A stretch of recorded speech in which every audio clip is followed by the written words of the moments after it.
Welcome back. I've got a special story to share today. My name is Cassandra Rowan. I'm 29 years old. 4 years ago, my father stood on a stage at the Lexington Community Arts Center and told 300 people that he had no children. He was accepting the Lifetime Achievement Award for his 32 years of teaching music in public schools. I was standing in the back row, holding the flowers I'd driven 6 hours from Philadelphia to surprise him with. White lilies, my mother's favorite.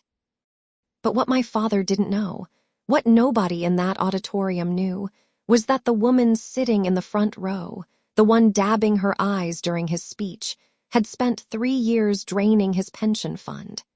And my wife, Nadia, had the bank statements in her bag.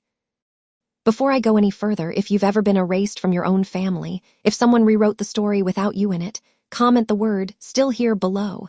Because that's what I kept whispering to myself in that back row. I'm still here. Let me take you back. September 2004.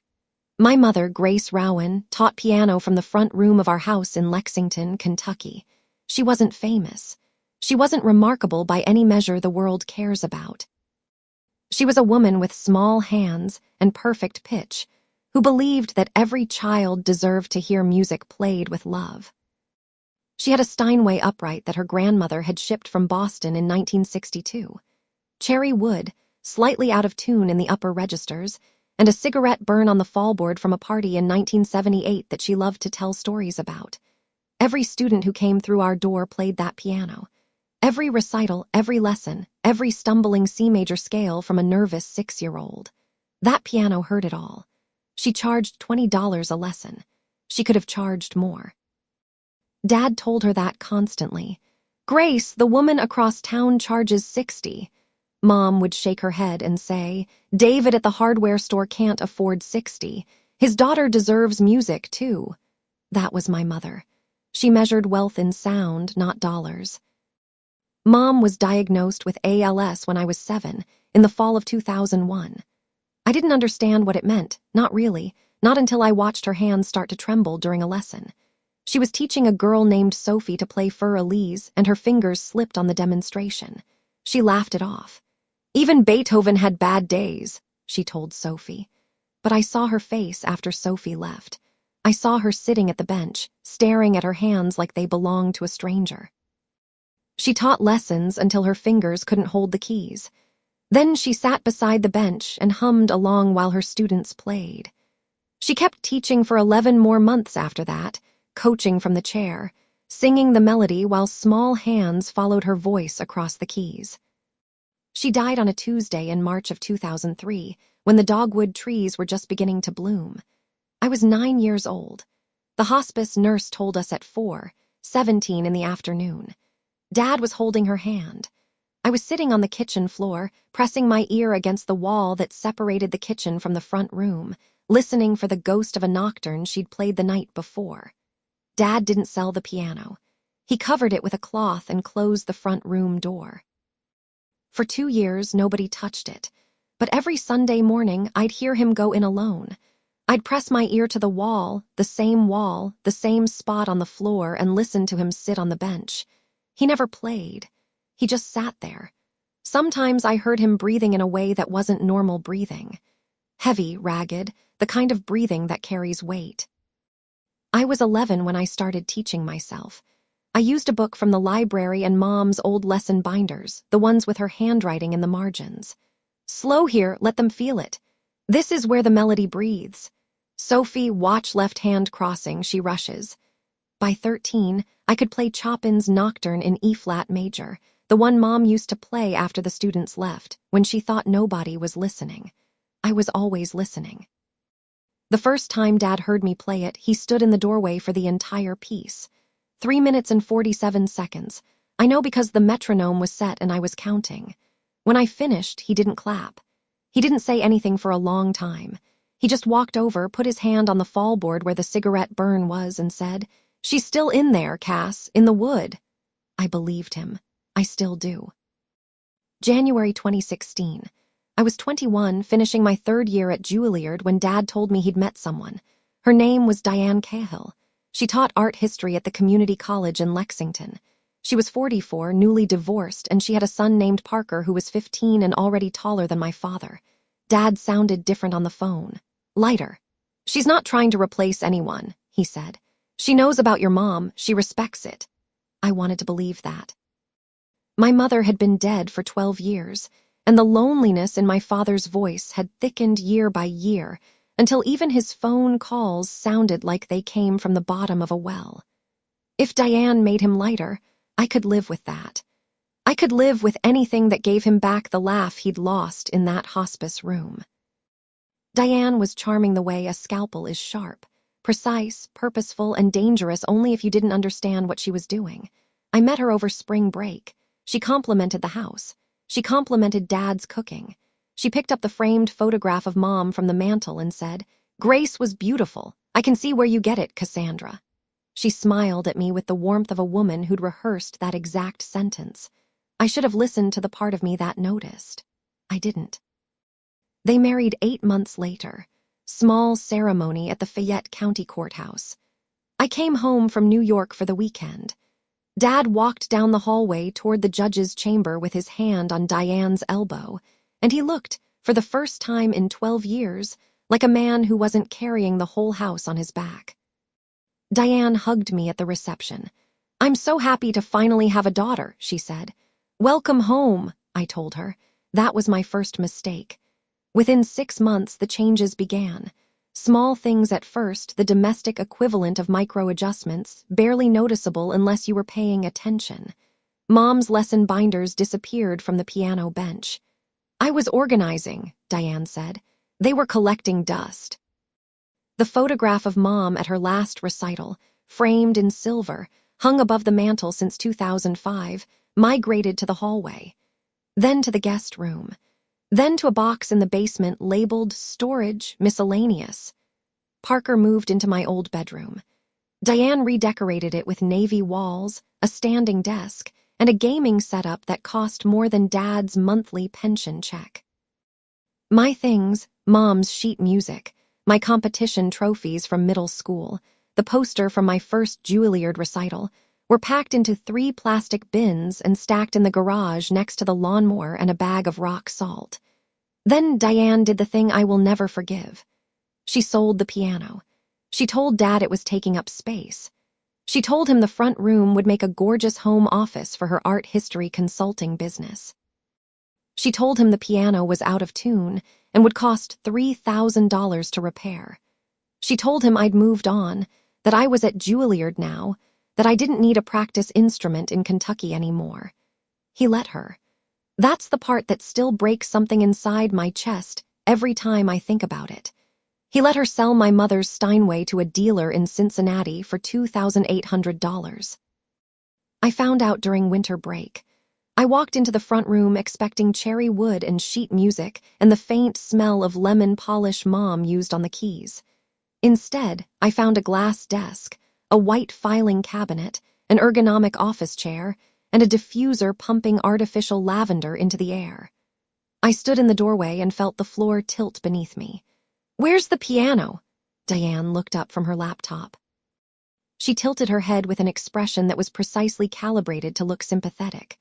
"Oh, honey, we sold it months ago. It was just collecting dust. Nobody played it anymore." I pressed my palm against the doorframe. The wood was cool. I could feel the ghost of the vibrations that used to travel through the wall when Mom played. The house was silent now, and the silence was a different kind than the one Dad and I had shared after Mom died. That silence had been full. This one was hollow. I called Dad from the driveway. His voice was careful, rehearsed. The kind of voice that comes from repeating someone else's script until it sounds like your own. "Cass, the room needed updating. Diane has her consulting business to run. The piano was beautiful, but it was time to let go. Time. As if grief has a schedule. As if the instrument my mother touched every day of her adult life was just a piece of furniture waiting for its replacement. I went back to New York. I stopped calling for 2 weeks. When I picked up the phone again, Diane answered.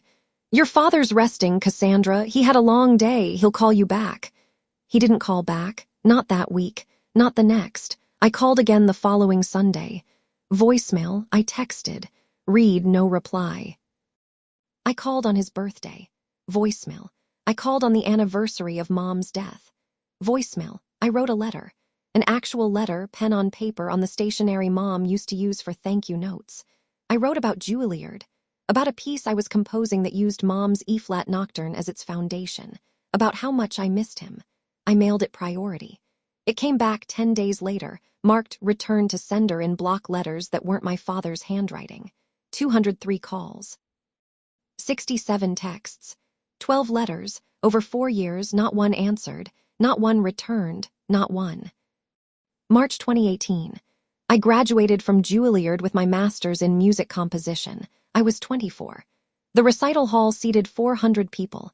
Nadia sat in the front row, her hands clasped in her lap, her eyes wet before I'd played a single note.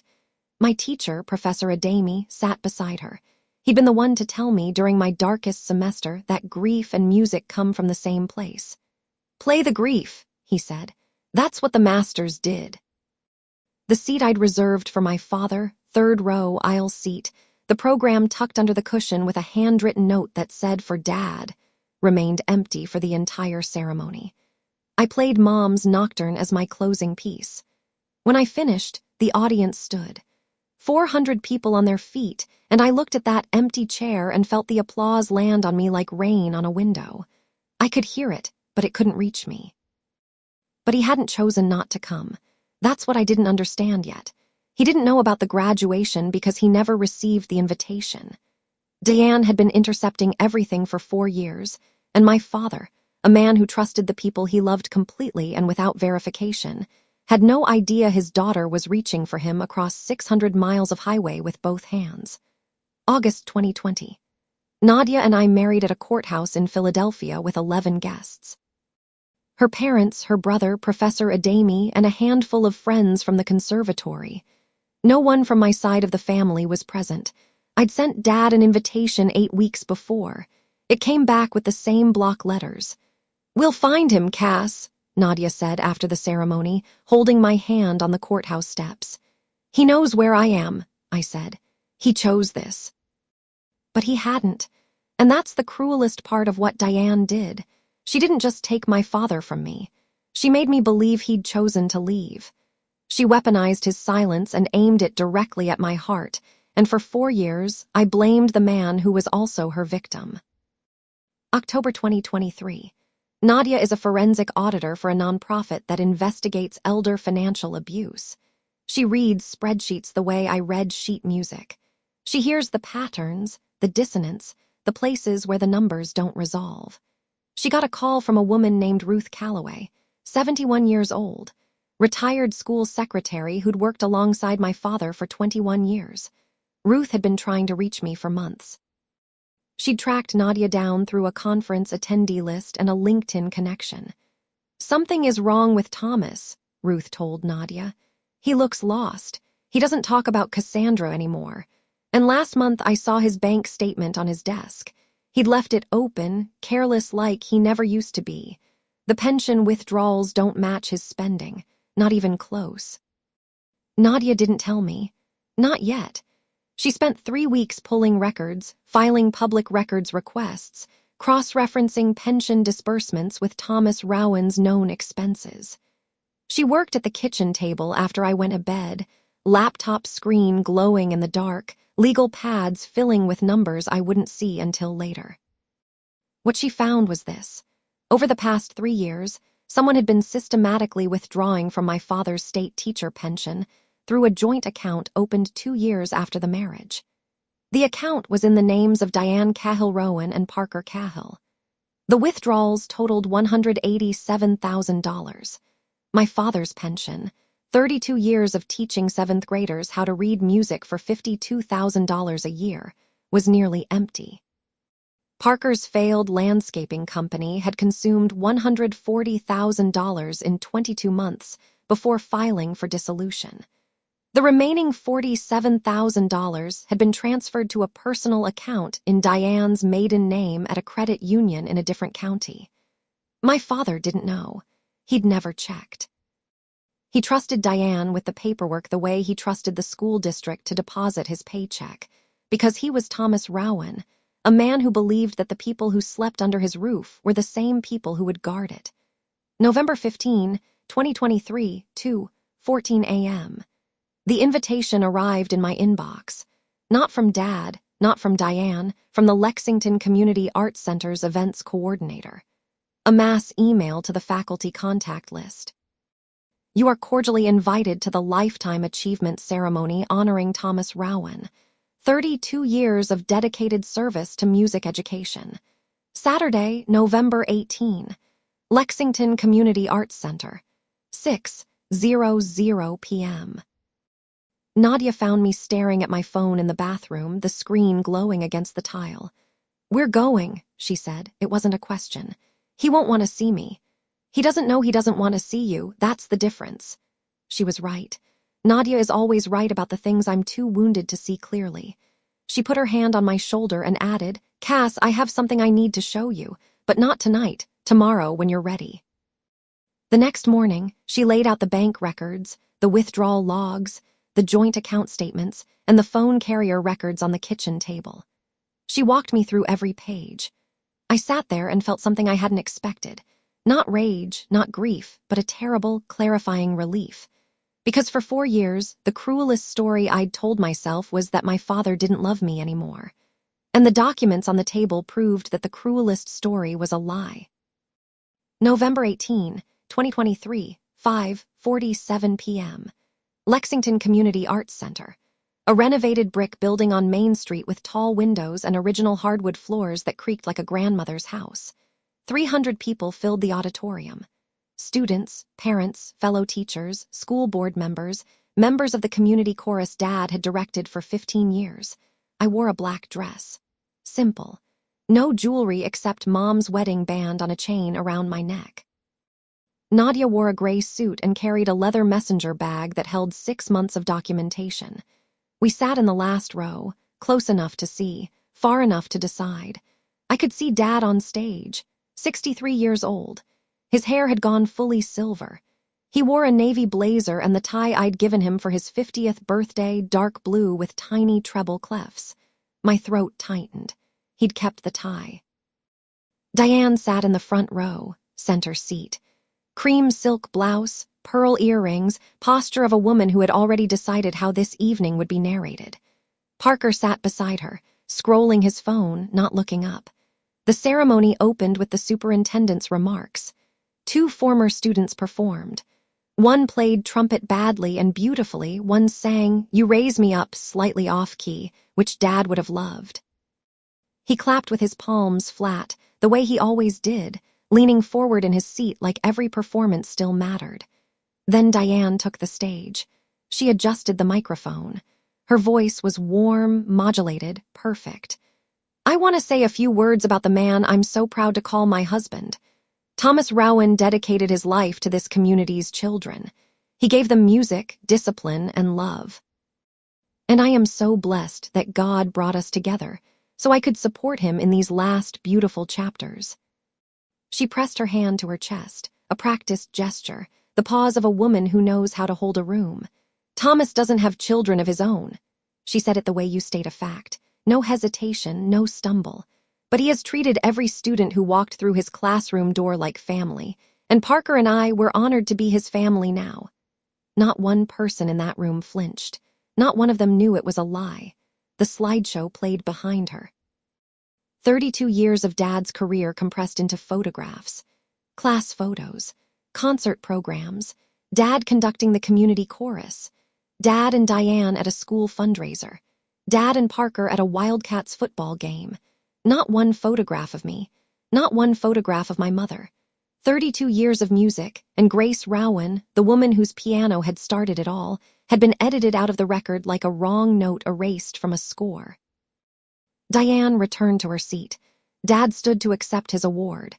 He held the plaque and looked out at the crowd with the expression of a man who had been loved well and didn't know he'd been hollowed out from the inside.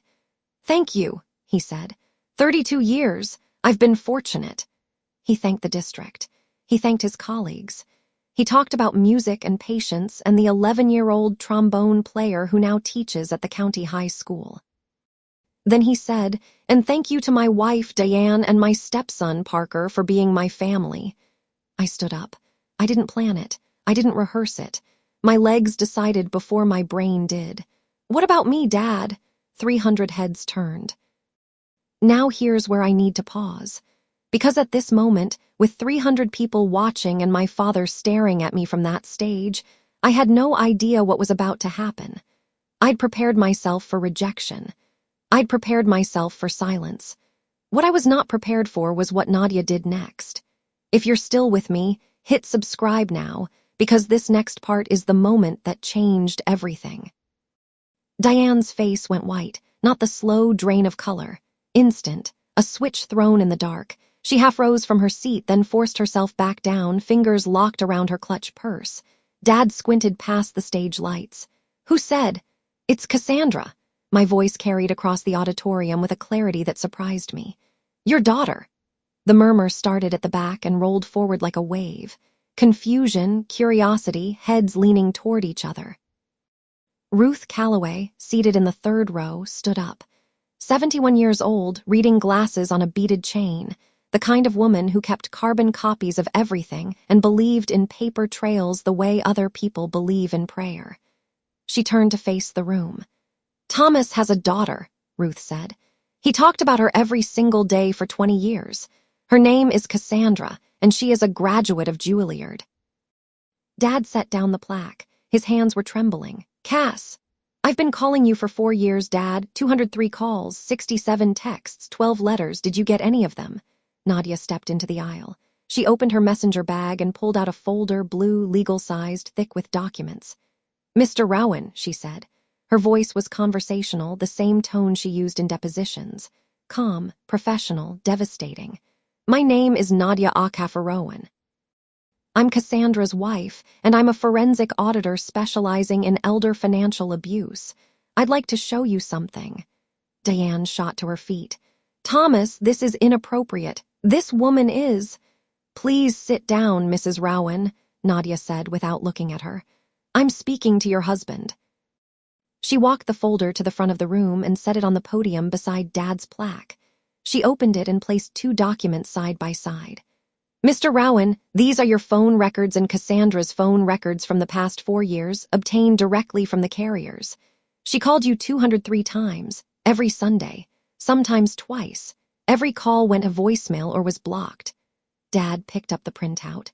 His finger moved down the columns, call after call after call. The dates lined up like a heartbeat. "Check your phone, Mr. Rowan. Go to settings, then blocked contacts." He reached into his jacket pocket. His hands were shaking so badly he almost dropped the phone. He tapped the screen, navigated through the menus with the clumsy swipes of a man who'd never been allowed to explore his own settings. He found the list. 1 number.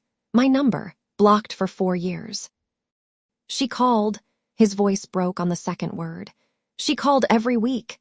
"Every Sunday," Nadia confirmed. 203 consecutive Sundays. Diane's voice went thin and high. "Thomas, these people are manipulating you. Cassandra abandoned this family years ago. She chose to." "There's more," Nadia said. She pulled out a second set of documents.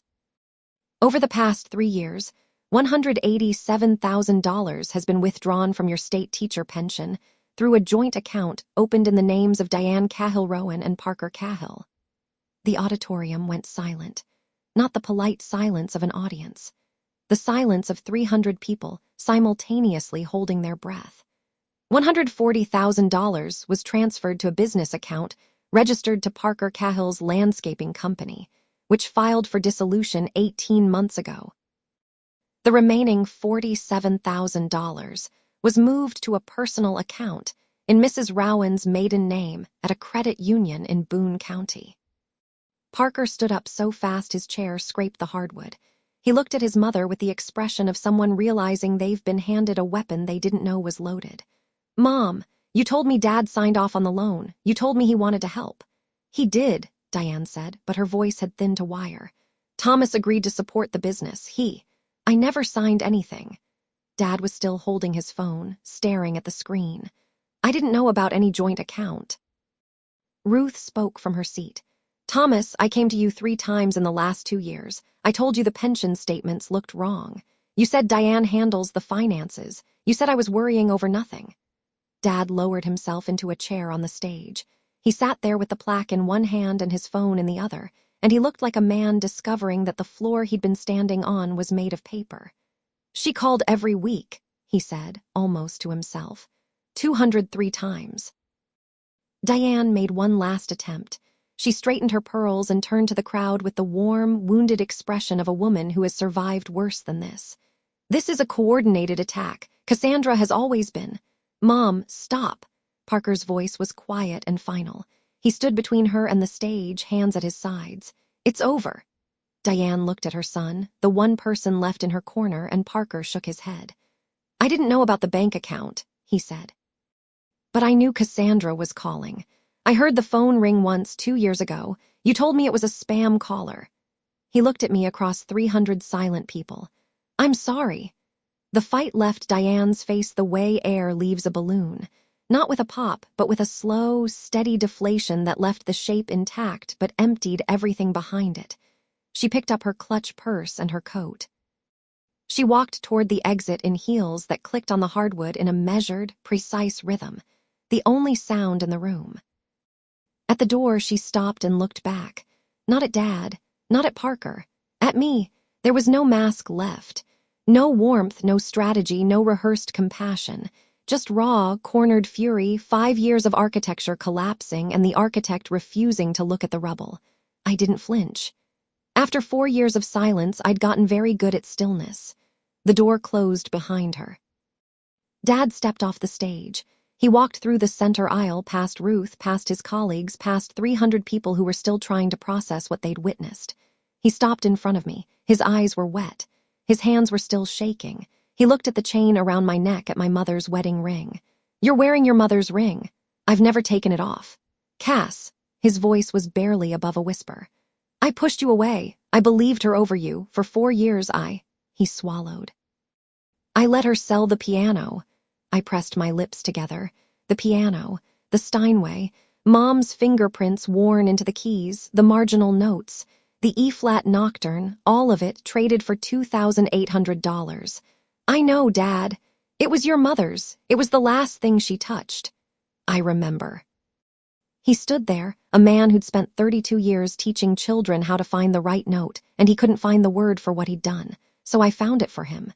You didn't lose me, Dad. Someone hid me from you, but I was here the whole time, 203 Sundays. He reached for me, then stopped himself. His arms dropped to his sides like he'd lost the right to the gesture. I accept your apology, I said, but accepting an apology and rebuilding trust are 2 different things. We have a long way to go. He nodded. I know. Good, then this is where we start, not where we finish. Nadia and I drove home that night in near silence. The highway was empty. Kentucky fields rolled past the windows in the dark, flat and barely visible under a sliver of moon. The heater hummed. My hands were still trembling in my lap. You knew, I said, somewhere past the county line.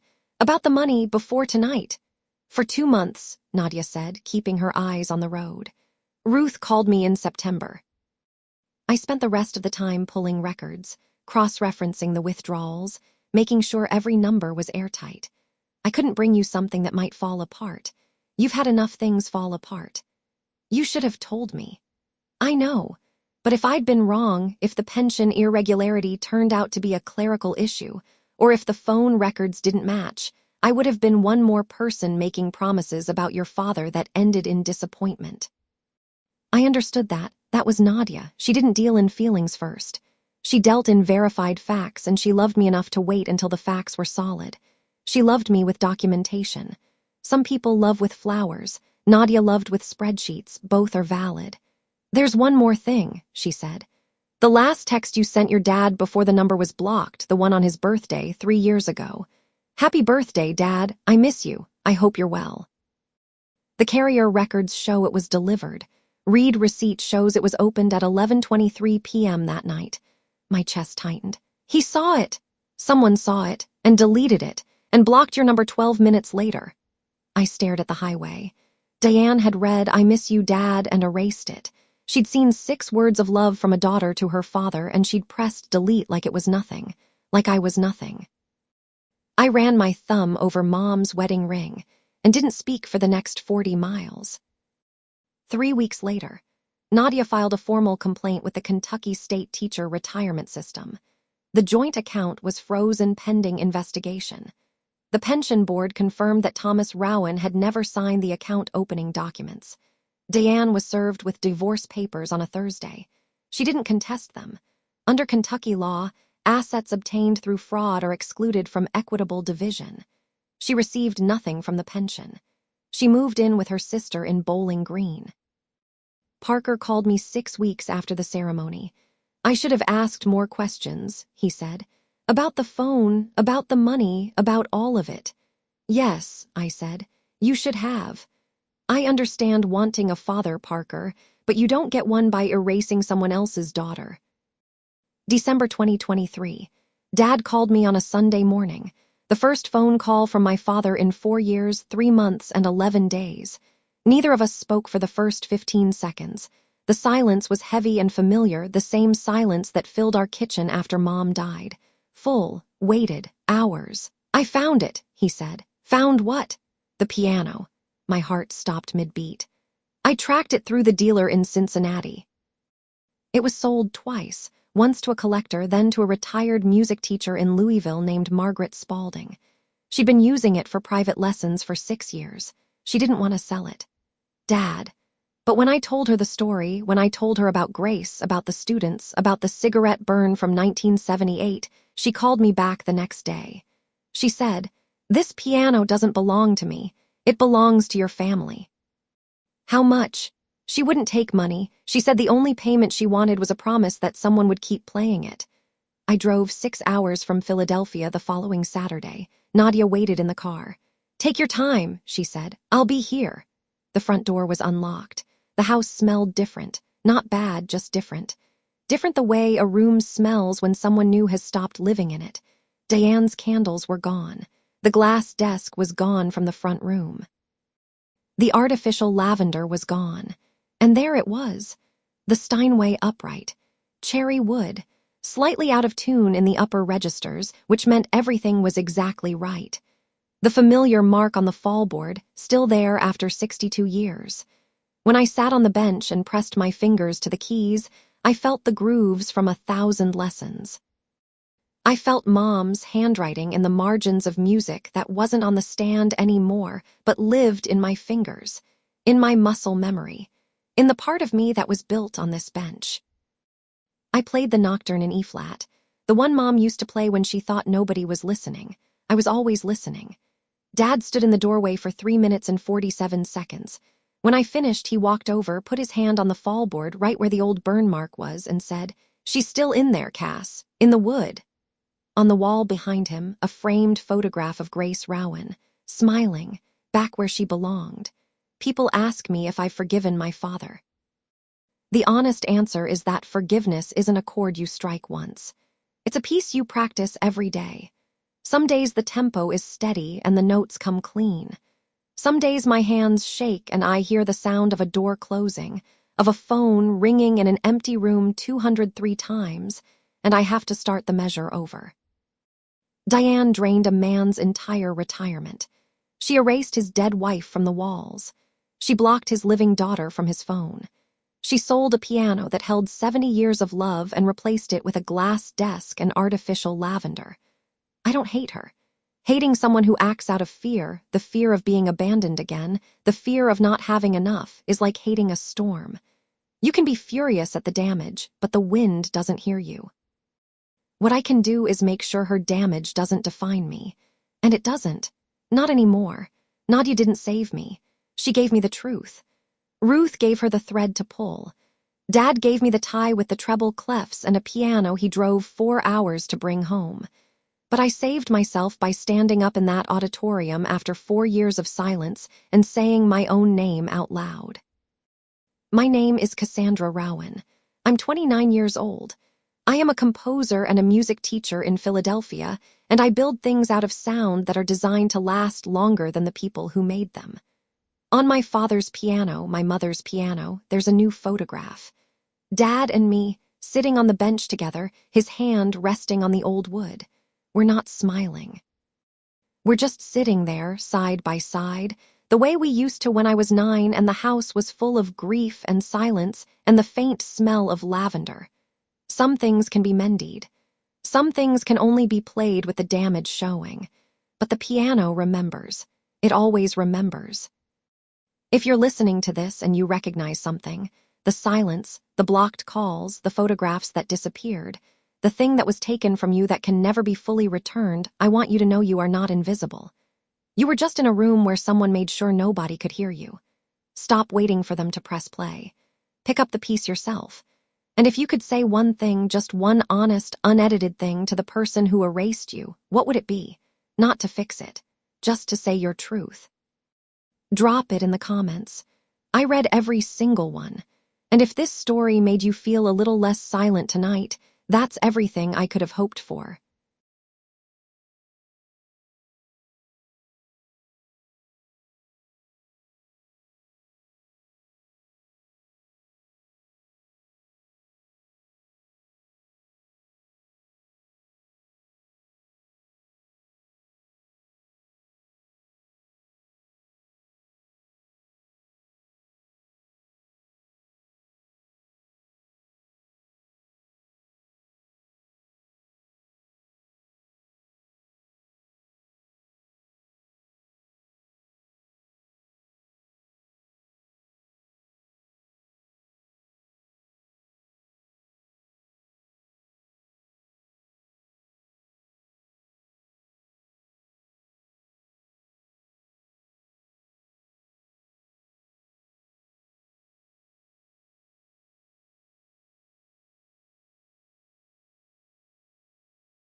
I hope you enjoyed this tale.